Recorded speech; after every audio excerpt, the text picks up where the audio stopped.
The BrainMender podcast is for general informational purposes only and does not constitute the practice of medicine, nursing, or other professional healthcare services, including the giving of medical advice, and no doctor-patient relationship is formed. The use of information on this podcast or materials linked from this podcast is at the user's own risk.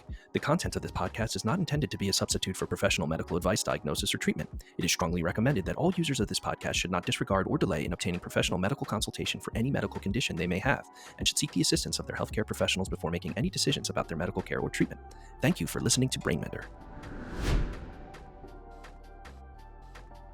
Cannabis has been used for over 5,000 years, but 100 years of prohibition has caused a strange detour in our understanding of its risks and benefits. Many states have approved medical cannabis programs, and there's increasing research on how cannabis therapeutics may play a role in a holistic approach to many diseases. While the classification as a Schedule I drug likely overestimates its potential for harm, it's always critical to understand the potential downsides whenever we're making choices about our wellness plan. So join me as I explore the potential risks of cannabis, some of which will surprise you. I'm Dr. Shawn Masia, and this is BrainMender. I'm not trying to be an alarmist or scare anyone off. Quite the contrary. We're going to spend probably the rest of our first season discussing how medicinal cannabis can be of potential benefit in a comprehensive wellness plan in a massive diversity of people with different issues. But it's not all sunshine and rainbows. There are potential risks. So it's important to introduce you to these risks so that you can make informed choices. As with any medical decisions you make, it's important to discuss any cannabis use with your healthcare provider and find somebody who's well versed in the best ways to integrate it into a comprehensive health plan. So here's an easy one. Here's an easy risk. Allergy to cannabis speaks for itself. You can be allergic to any plant, any food, etc. So it's important to look out for things like rash, respiratory symptoms, hives, things that indicate an allergy, and avoid it if you are. You can also be allergic to specific strains of cannabis, so that's something to be aware of and to pay attention to. Be mindful of, hey, I broke out in a massive rash when I tried that new strain, and don't go back to that. Another pretty significantly overlooked issue is contamination. In the modern era, it's a bit less of a concern where we have testing results available for any product that you're buying, but always request a certificate of analysis so that you can be cognizant of whatever that contains. Different brands might approach this differently, and it might have different standards of testing. So it's important to ask for that when you're making these choices, when you're choosing where you get your products from. Always choose reliable sources that provide a certificate of analysis that'll go through whether there's any contaminants like heavy metals, how much THC and CBD does this actually contain, so that you can make informed choices about how you're using that product. So let's talk about some of the medical conditions that doctors are going to ask folks about before they initiate a therapy plan that includes cannabis medicinals. So, for example, people with a history of heart disease and stroke need to be really extra careful whether they're going to include cannabis in their health plan. There is increased cardiovascular risks, and that includes heart attacks and strokes, especially in that first hour uh, after acute ingestion of cannabis. But you can also see long-term health effects and long-term increased risk of heart attack and stroke with cannabis use, and especially in those people who are smoking it. There's also something called a tachyarrhythmia. That's a heart rate that is too fast and is disordered. So it's a very quick, possibly disordered heart rate can be associated with cannabis use. And it falls into a category that most doctors are going to screen patients about and counsel that there could be increased risk with use, as there is this increased association in people with history of cardiovascular disease, history of stroke, history of tachyarrhythmias. One of the most common that you might have heard of is atrial fibrillation, but people with orthostatic hypotension also are at risk. Also, people with a history of a psychotic disorder, such as schizophrenia, or strong family history of psychotic disorders, need to be especially careful about how they consume cannabis. We're going to discuss cannabis intoxication later in this episode, but cannabis intoxication can induce something that looks very similar to a psychotic episode. And there are increased risks of earlier age of onset of psychosis with cannabis use and increased risk of relapses of psychosis with ongoing cannabis use. Now, these are all associations. These aren't a cause and effect relationship, but these are things to be wary of and concerned about and to ask your healthcare provider about. There is an increased risk of using cannabis when someone is pregnant or when they are breastfeeding. Cannabis compounds like fat. It's what we call lipophilic. They go for fat and they pass easily in and out of fat. And this isn't the type of fat that people are trying to get rid of.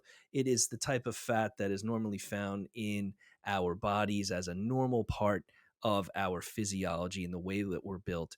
And of course, in breast milk, so that as the breast milk is being manufactured, fat is being produced into that breast milk, and the cannabis can easily go with it.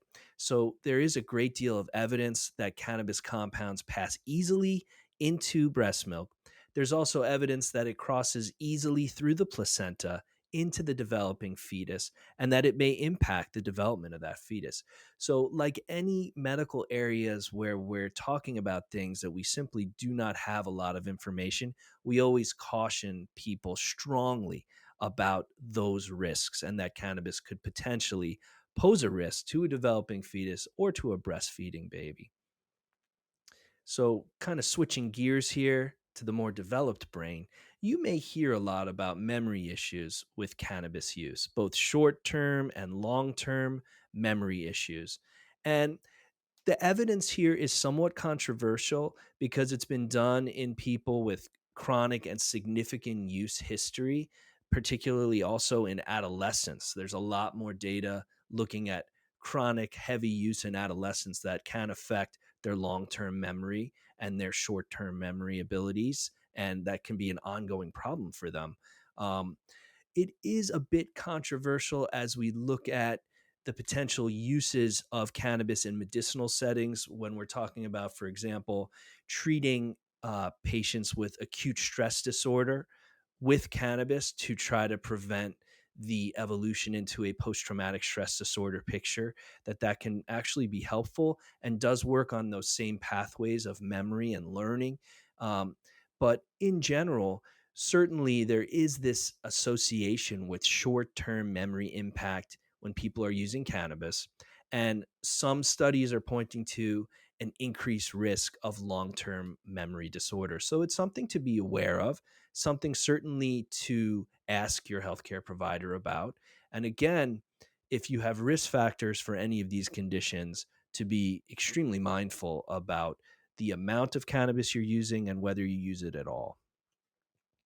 So there's a more straightforward issue, but people don't think about it much, that many people in the United States are taking prescription drugs, and there are very significant drug interactions with cannabis. So there are many medication classes that cannabis interacts with, and this includes drugs that people take for high blood pressure, blood thinning pills like Coumadin or warfarin, the shots that people take for blood thinning, and medications that people take for depression or psychosis. Many of those major classes interact with cannabis, and there are many other classes. So it can increase or decrease the amount of the other drug that you're supposed to be taking for these other medical conditions, and that can be very concerning. So, again, you want to be mindful of these decisions. You want to talk to the physician prescribing them and say, hey, I'm also using uh, medicinal cannabis as part of my healthcare plan. And I wanted to let you know that so that we can go over any potential drug interactions that we might be seeing. And sometimes there need to be adjustments in that plan. So here's another important issue when we're talking about cannabis is the issue of smoking. Now, smoking in general is not something that we associate with medicinal use.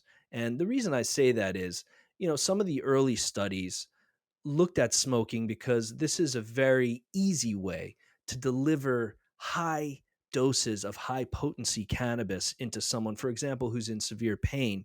That can be something that can relieve the pain. But there are actually safer ways to deliver cannabis in high doses, such as tinctures, such as quickly dissolving compounds that people can take that can deliver the cannabis compounds rapidly. It's never going to be as rapid as smoking. There are also techniques that can minimize risk compared to smoking. So, vaporizing the flower itself. And I'm not talking about vaporizing oils like vape cartridges, but in fact, vaporizing the flower itself using a vaporization device. The vapor goes into a balloon, and that balloon is then filled with cannabis compounds that can cool and then can be inhaled. And that is a safer way to use that than smoking. Smoking contains tar, it contains carbon monoxide. Certainly, we don't have the same level of evidence that we do for tobacco in terms of the development of chronic bronchitis, the increased risk of cancer. But there are studies that show that there are those potentials, and it's something to be extremely wary of when you're choosing medicinal cannabis or even using cannabis recreationally. That smoking is something that can severely negatively impact your health and should be avoided whenever possible. Um, there are so many other ways to gain the benefits, the potential benefits of medicinal cannabis. So it's really not hard to just simply say smoking's not a great way to use cannabis. There's other preparations, tinctures, capsules, uh, tablets, gummies, and vaporization of the flower itself. Coming back again to these vape cartridges, these are often oils that cannabis components are dissolved into. It is not a cannabis oil. Sometimes it is hemp oil, even being that as it may. When you heat an oil using a metal element, which is how these vape pens work, you introduce a tremendous amount of contaminants into that vaporized oil. That our lungs are not made to handle a vaporized oil, and that can cause significant damage to our heart, our brain, our blood vessels. All that evidence is already out there. Carbon monoxide fumes and other heavy metal contaminants do not belong in our lungs or our bloodstream. And I generally recommend strongly against those vape pens. They're a much less safe way to ingest cannabis than the vaporization of the flower itself. So, something to, again, discuss with your healthcare provider and to be very mindful of. So, let's move on to another topic, which is also somewhat controversial in some people's minds, is cannabis addiction. A lot of people think that cannabis isn't very addictive, but in fact, it's the third most common substance abuse disorder in our country. So some of the common ways we identify addiction is a pattern of use leading to impairment or distress with at least two of the following features, right? So people are using often than larger than intended amounts. They overdo it. Or they want to cut down, but they find it very hard to cut down. Or they're spending an enormous or excessive amount of time trying to obtain this, or to use it, or to recover from it, or they're always craving it, or it interferes with their work or home or school roles. And there are recurrent interpersonal and social issues associated with the use. And they're giving up other important activities despite physical or hazardous conditions. They may continue to use it despite that they know that there's a physical or psychological problem, or that they're developing tolerance, meaning that they require increasing amounts of the substance to gain the same effect from it, um, or that they go into withdrawal when they stop using the substance. People say, well, there's no withdrawal from cannabis. People don't have withdrawal symptoms from cannabis. But in fact, withdrawal reactions are common from cannabis. They're just a little weird and more difficult to pick up, but people do actually suffer from them. The most severe one is seizures. That is extremely rare, in fact, but especially in high dose cannabis use and abrupt cessation, and especially in people with a history of seizures, abruptly stopping cannabis can lead to what we call a withdrawal seizure, and that might require medical attention. And some of those weird symptoms, however, are the more common ones, and they're behavioral. So there's an increased tendency to argue with other people, an irritability, a nervousness and anxiety, headaches, nausea, vomiting, excessive sweating, especially at night. People report that they might sweat through their sheets, have night sweats, strange dreams, some of which might be disturbing dreams, and tremors. Those are some of the most common withdrawal symptoms, and they do exist. And if somebody abruptly stops cannabis and has those symptoms, they can be extremely distressing. And again, something to discuss with your healthcare provider. I keep on saying that, but it's because it's so important that this is a drug, and it's important to make sure that if you're using something for medicinal purposes, that it is with an ongoing partnership with somebody who has a high degree of knowledge about the decisions that you're making. Let's talk a little bit about intoxication, because that's different from somebody is using cannabis and gets high from it. That might be their intended effect, okay? But intoxication means that this person has taken too much. And there can even be an overdose from cannabis. So let's talk a little bit about now. It's not going to look like an opioid overdose. Cannabis doesn't typically stop someone from breathing the way that opioids can and depress the nervous system to that degree. However, it can cause significant disorders such as disorientation, hallucinations, and these are user dependent, dose dependent, and depends on the setting that it's occurring in. But it can cause significant health risks. And you think about it, if somebody is hallucinating and disoriented, depending on the setting that they're in, that can actually be very risky to people. And it also pertains to the dose, like I mentioned. How much of this did they take, and over what time course did they take it? And that also leads to the observation that really should not be obtaining cannabis from the black or gray markets these days. Cannabis should be obtained from a reputable dispensary that offers certificate of analysis, whether it's for adult use or medicinal use. These are widely available, and it's important that people look into that, make wise choices, informed choices about the sources that they're using. Um, there is this increased risk with edibles.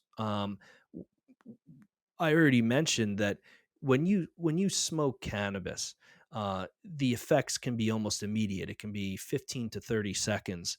But when you eat cannabis, the effects can be delayed up to 30 minutes to 60 minutes in certain people. And that's because it has to go through your entire digestive system, and it has to be processed by the liver. And there's even compounds in ingested cannabis. Um, when we smoke cannabis, the most active psychoactive component is delta 9 THC. When you eat cannabis, delta 9 THC is processed by the liver into something called delta 11 THC. This has a longer duration of action, and in some people can be a higher potency, meaning it can feel stronger at the same dosage in other people. So that when you eat cannabis, it can have different effects than it has when you smoke it, and they can last for a longer period of time. And people who are inexperienced or aren't aware of these issues might ingest some cannabis edibles. Maybe they eat a little piece of a chocolate bar, and then all of a sudden, 30 minutes later, say, I really don't feel anything. It hasn't relieved the symptom that I'm taking it for. I'm going to take a little bit more now. And all of a sudden, now there's this cumulative effect that happens, and they're redosing before they know the effects. And now all of a sudden, they've taken far more than they intended to, and that can lead to significant side effects. So, the best advice for using cannabis medicinals is to start very low and to go very slow whenever you're thinking about increasing the amount that you're using, and to use it, especially the first few times until you're used to the effects, in a setting that is safe for you, hopefully with people who are experienced and supportive around you, and that those decisions have been made with a knowledgeable healthcare provider as part of an overarching integrative health wellness plan. Those are the things that can help keep people the safest. So, again, switching gears, because we're trying to cover a lot of the inherent risks, is impaired driving. Now, a lot of people say, oh, once you're habituated to cannabis, it doesn't impair your driving. Well, that's already been shown not to be true. It can slow reaction time even in habituated users. It can increase the risk of accidents, whether they are new or old users. And you should be aware that if anything happens, if you're pulled over for erratic driving or for any other traffic violation, and you're found to be intoxicated with cannabis, law enforcement can still issue a DUI, even if you have a medical card. And also, in the event of an accident, the fact that there is THC on board can and will play a role in the outcome for the person who caused that accident or who was involved in that accident. And there are different stipulations for the various insurance companies for that type of thing. One more topic I want to cover is cannabinoid hyperemesis syndrome. It's a fascinating disorder.